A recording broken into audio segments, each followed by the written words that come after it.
Da li vam je ikad palo na pamet staviti prazne kutije od mlijeka na granu? Kad ovo vidite, više ih nikad nećete baciti u smeće. Prije nego što je objesimo, moramo napraviti nekoliko sitnih izmjena.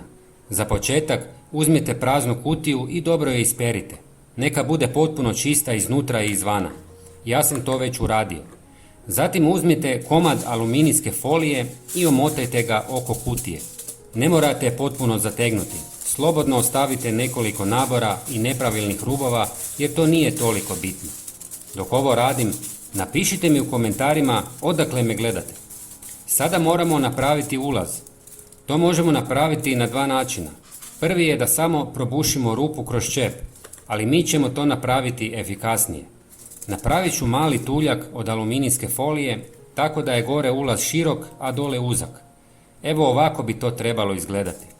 Stavit ćemo ga sa strane jer nam treba malo kasnije. Zatim ju moramo zavezati špagom kako bi ju mogli objesiti. Ako volite ovakve trikove, pretplatite se na kanal. I sada dolazimo do dijela gdje većina ljudi misli da je gotovo, ali tek sada ćemo napraviti ono najvažnije. Napravit ćemo mješavinu koju ćemo staviti unutra. Ali pazite, morate staviti točne omjere koje ću vam pokazati, inače ništa neće djelovati. U posudu natočite oko 300 ml tople vode. Jako je važno da je topla, a ne hladna ili vruća.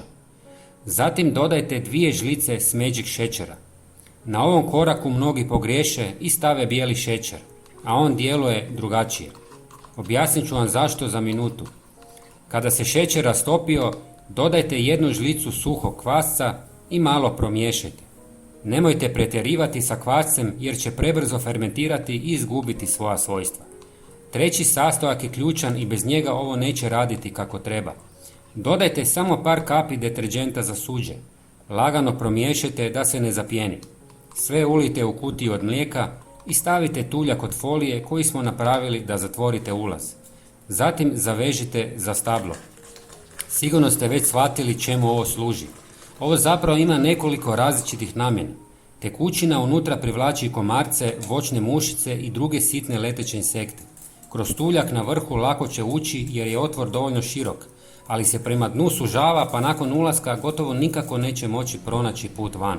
Kada dođu do tekućine, deterdžent smanjuje površinsku napetost i insekti koji slete na površinu potonu. Ali to nije sve.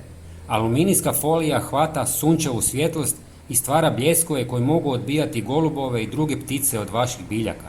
Tako jedna obična kutija može pomoći protiv nekoliko različitih problema u vrtu.